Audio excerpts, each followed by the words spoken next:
Tuni hin episode 21 anangai zu hiti. Zandi in Junpyo chu athawin apo na akai ji na hele. Junpyo in na lekai phan hin Zandi zong chu alhu in. Junpyo in akoi cha hi en hiti hin cham khat hiti. Tia ka koi cha hi awanga hi ka ko mana ka ta san the hi e ati in. Chipen hin je kyong in Junpyo chu ahin kovin. In sunga ahung ludi na hele Zandi zong gang chalin ading do in. Junpyo te na Zandi amu chu je kyong alung adong le zing in ipiti dan ham ati na hele. Zandi zong ake phalam walin adon bot wa thei po in. Junpyo no agalot in Junpyo hi atho ha a hi ati in. Avet na hele Zandi amu pha chon ama zo alung dong kezin. Hi chi chapang hin laya hi ipi abol ham ati in. Zandi zong chon a seiji a hepot a thip chadi na hele Junpyo no in. Koi in chi in sunga hi na hin puilut hamtin alung hangin. Te sipin no in. Ken ka hin puilut hi ati na hele Junpyo no in. Laya ipi na hung bol kit ham ati in te sipin nun. Talo president pa in mo po na AP na ho chu kachay nai po in. Ama thupi chula nangin napal ke theidi po atin hele Junpyo no in. Nang lai ina na ka boy na po na hiwanga chichapang hi ipi bola laya hi ham. Ka in ahin chot lut hi kapal momong po ati in te sipin no in.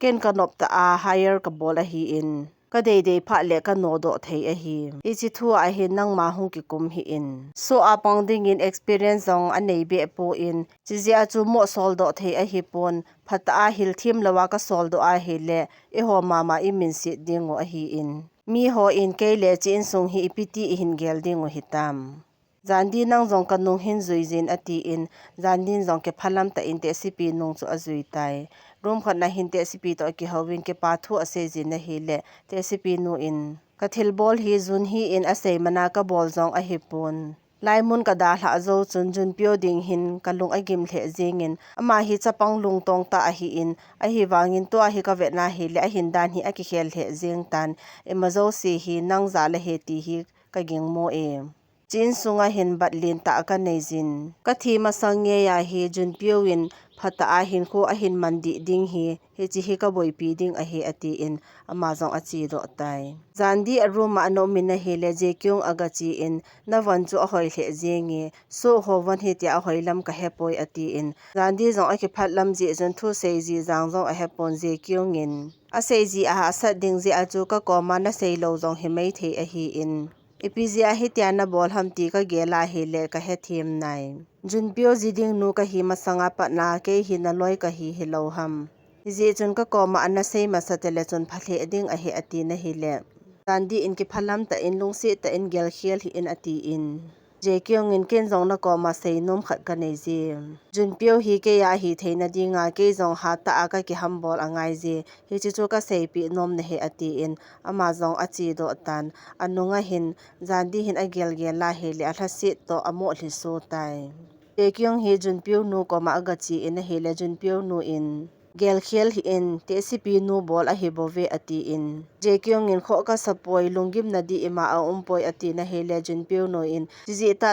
hi Junpyo dinga ka phat sa na hi. Hi chinu may no hi tu ni mama le ka no do dinga hi ati na hi le. Je kyong in lungsi tan no do hi in lang a ngay bang bangin sa zingin. A hi wangin na koma request kat ka bol no me ati tai. Izung in yunza na to ki khen hin ananga in na hi le. Yunza hi phone na aki hovin ama zong ki pa ta ina chi do tan. Anung chu azui na hi le yunza hi restaurant mai khana aki nga in. Yuzung in zong anung chu azui pe tan. Avet na hi le yunza hi yuzung au upa ko mahin agachi in. Au upa to hin anaki ngai dan a hi. Khate ni zong ki pa ta in ne the aki ne sa tu lonin. Aum chan hon chu avet na hi le yuzung in apon na le zingin. Midang hikit lau au upa a hikit chu apon na le e. Au upa chu phone boli na hi le au upa zong pam lang ngay na hung po do in. Yuzung in na dam hinam ati in na hi le au upa hin hengi ka dami na upa na hung vet pa loading ham ati in. Yuzung in tu ni na ki pa tu le e ati na hi le upa in hengi ka ki pa e azi na he no ma hi le hung pa in ati in. Yuzung in vet sa no mi nei ham ati in. Au upa in hengi mule chun na lungdong le zing ding a hi. Nang ni ki muto kal hi ka nga lal le zingi ati in na hi le Yuzung in. kaplhadi di khun na ki pa hinam ati in a upa in hengi ke bo se ki pa danin ka umin anom mo hle e ati in zung in zong apon na be se ji chun a phone chu a koi tan ama zong hin apon ne hle in a chu ti hli su tai junpio te ni nu chan zong an ane khom thon ta in zandi hi aning kha na thi be chan adingin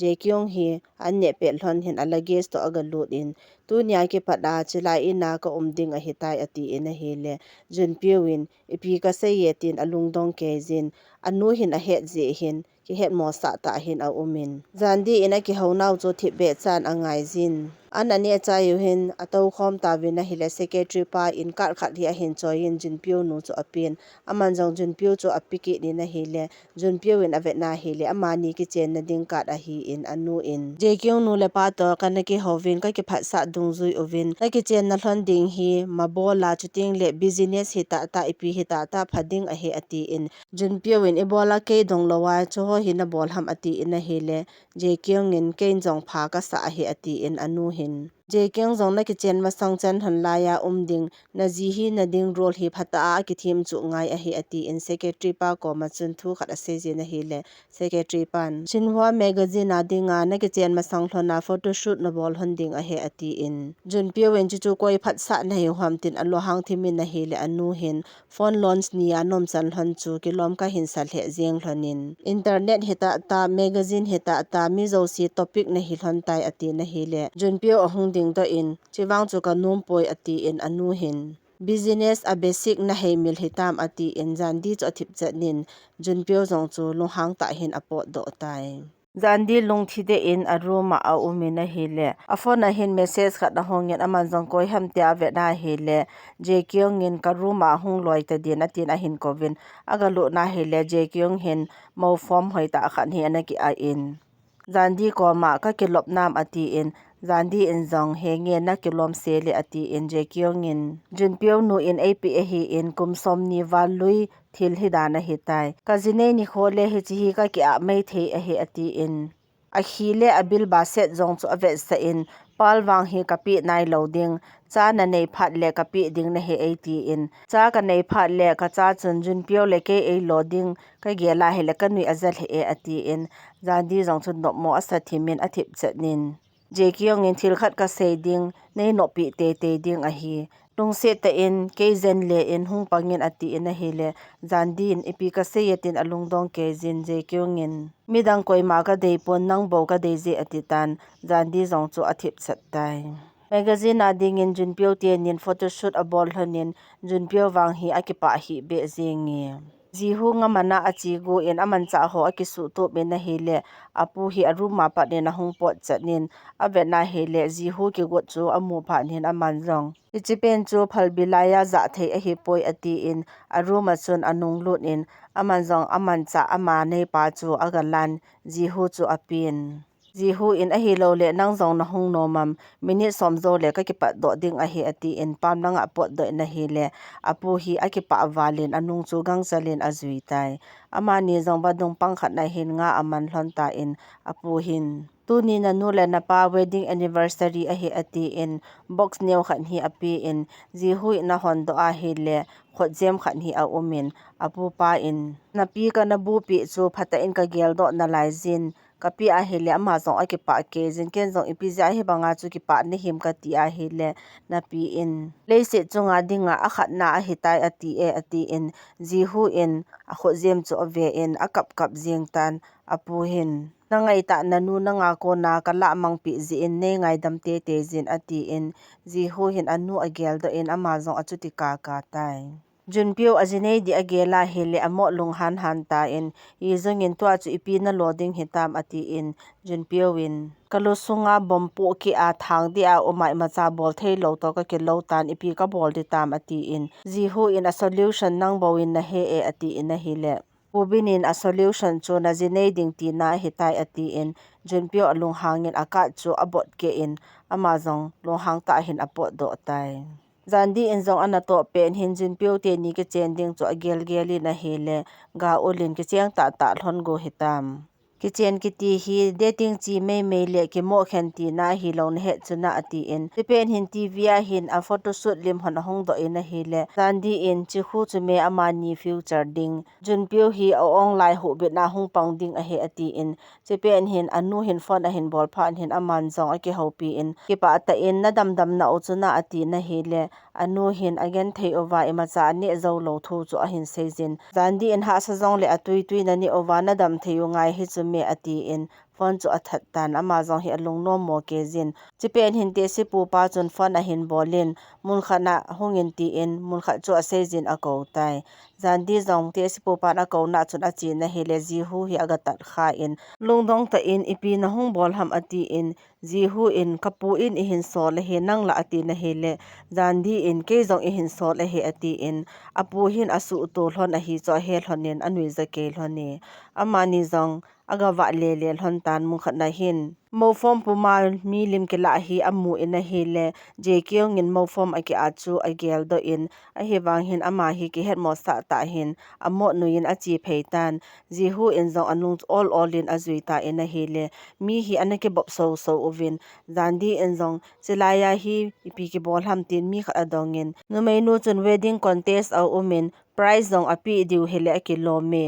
wedding dress zong khu free a sa diu hil a kilome ati in price au me ti ahead pha chun ama zong cho lunglut ke jin avet na hile second prize chu bongsa a hi in anu te gen theita o mu chu agel do in a hile chi chu ki mante le ti hi lunggel anei tan ji hu in zong a prize chu ave in zandi koma a boring to I try di ham ati in zandi ano phan hin ji hu in avon aga ki khelin zandi in zong agaung chu ahin ka in ahung po do in a hile ji hun ave in hoi asal he azinge amani zong contest achun ahung panghlon in lim ahung ke hlon ta na hile mi pi ho chun dong macha a hi sa ovin kis ke bol hlonin atitan zandi in zong ji hu abeng phe chu aga cho min contest a pangzo silim akita in vote apita vina hile amani chun vote atam mu pen hlonin azol hlontan mi khate ni dong macha chun second prize chu akila hlontan zandi in first prize akila wang chun akipa hi na hile ji hu in he them pha nin khate ni koma e prize su ki le ute ati in second prize bong sa to chun akile pi in zandi chu apeta in hile zandi zong akipa ke je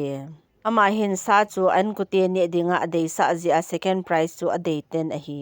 zan hin ji hu in suna alim kila hlon chu ba nei cha in ave in a hile ama zong hi anui azake jin apupa in khozem api chu ala do in aman jong khozem chu ave in table chonga lim ko ma chun akoi zen apo do tai aloi ho to zandi te ni to am ho hi len na ato ovin junpyo te ni om na langa chi ding hin am ho zong achi ta ve ji hu le zandi chu gari khada ke po khom hlonin I zung le ga ul chu gari khada ake po khom hlone mun khana junpyo win ananga in a hil aloi ho zong hi aga chi ovin wobinin na phat hinam ati na hele junpyo athip chanin ji hu in zandi zong ahunge ati in junpyo win je kyong in kaso a hung pangin atia hele da zong ada pon anom zalin ipi agel momong a hidem ati in ji hu in tu ta hin koi pen hin ha sa asa pen hlondem ati in hele junpyo zong chu athip chat tai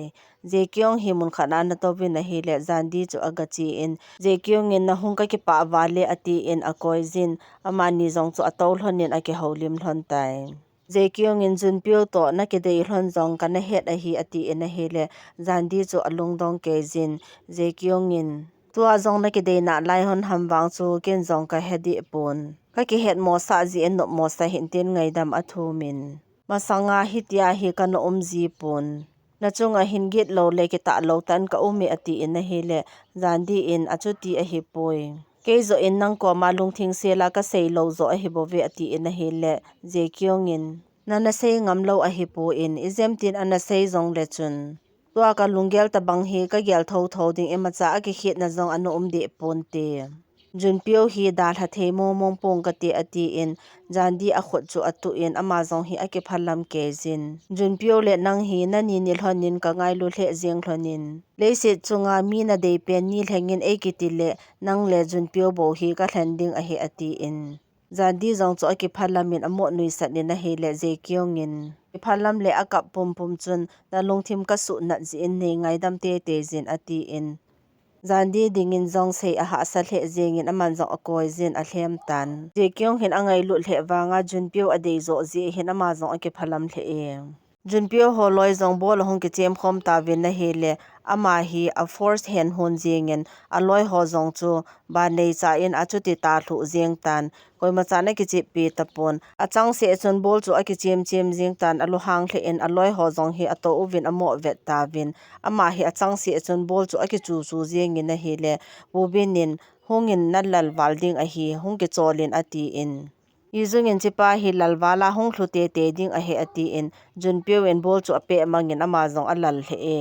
ga ul hi pa chalei la khanna hin aga wa le in masanga yunza koma nadong ma pa to piti na ki khen hamti ado chun yunza in kalung se na ka sei do lo nei do chuna ati in a hele ga ulin zong he nge ati in yunza in he nge ken zong ka se je hechini kho chu Valentine's Day a hi in ke zong hang santa in ki hambol ta in ka sei do in ki ading momong dan hamtin ka gele ati na hele ga ulin ipiti nam ati in yunza in kalunggel ka sei do wangin imacha a hi theipoi anal na ta kha chu kum som jem ka hin po kalunggel ka sei do chun kalunggel ka pu gi na zo si azang hode ati in a hele ga ulin chi zawa chu na pu nat lo ham ati in yunza in kisi na behela bol thei chan ka bol a hi in ken zong ka pon na tho nai he je chun nang zong na kisi ka in phate in try bolin ati in he chi ase agel do pe ta chun yi zung chu akoma aga chen ga ulin hi ti a ki mo chen hi di thei ka sapoi ati in a hele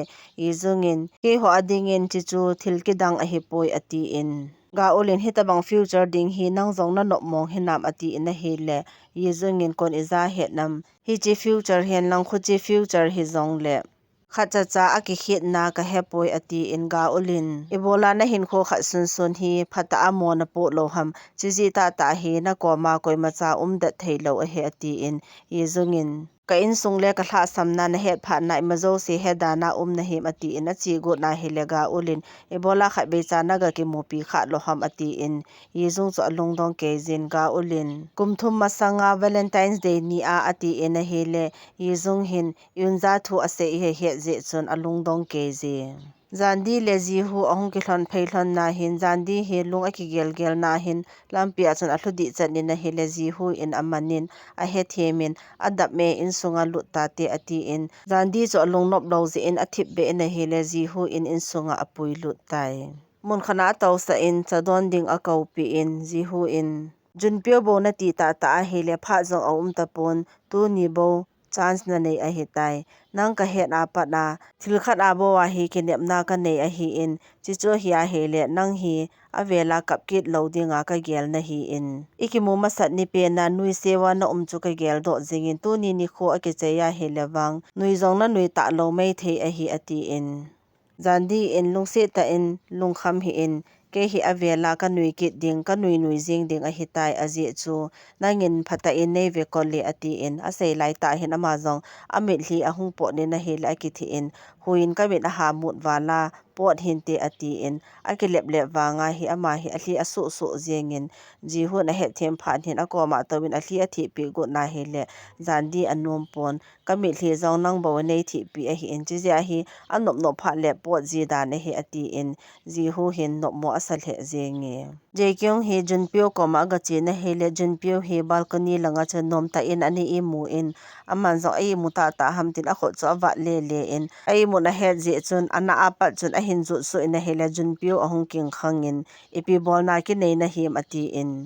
Jekyong in kon ipi abole ati ham ati na hele Junpyo in nang nu momong he tin aphunin Jekyong in hiti chun nei ve hi in zenga ke patna nang hi ke ya ding na hitai ati in Junpyo win koyam na nga ding tin alu hangin na hele Jekyong in phun hin lang noi langa hung su in ati in amazong anachi do tai aga chi su hlona hele anu le pa teu chun ananga ovin Junpyo nu in zinga ke patna in sung khat momong I hi ding uta hela jk le sinhwa icha te ni ke pa na zalin tos bol kho mote ati in Junpyo wang chu akipa hi be e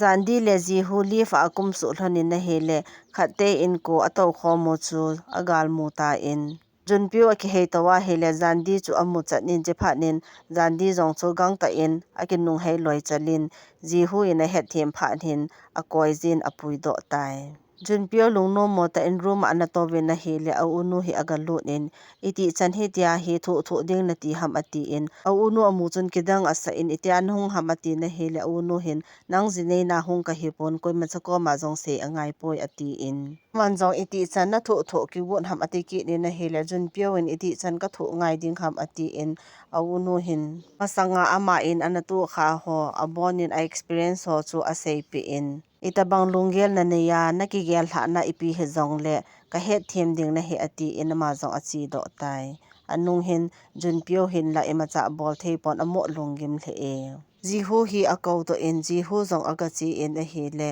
junpio in masang hi hanang tu hi zong le nang hi ka so pi tabanga ka gel na hi in a hi wanga ke bezin nang na hing theizin nang beya ke ipiti ka hin momong ding ham ati na hi le jihu in jingle ka jam mang no me nei ki thopi in na ti gut dan ham ati in junpio win khat ve nei hin khen in ati in jihu alung dong in junpio in ka to da hi poi nei hin khen in ati na hi le jihu zong alung han to hi le mai chang ta cho khet pe in junpio in jandi hi ka dal ha zo momong poi ati in jihu in zong amo vet tai tekyong in jandi ko ma hoi che pen ka adi ham se jin ati in hi le jandi in ani in a hoi so ke je ati in je kyong in khat pen pen na se angai je ati in jandi in ta ta a abon in a hoi so ke je ati ki nin che pen hin a phone na message a hung ji chun aga ve in na hele junpio in sei no khat kan nei hong in tin a kovin ama zong aga chi a hele junpio hin hawin sung khana nanga in ama zong a ko ma chun aga ding in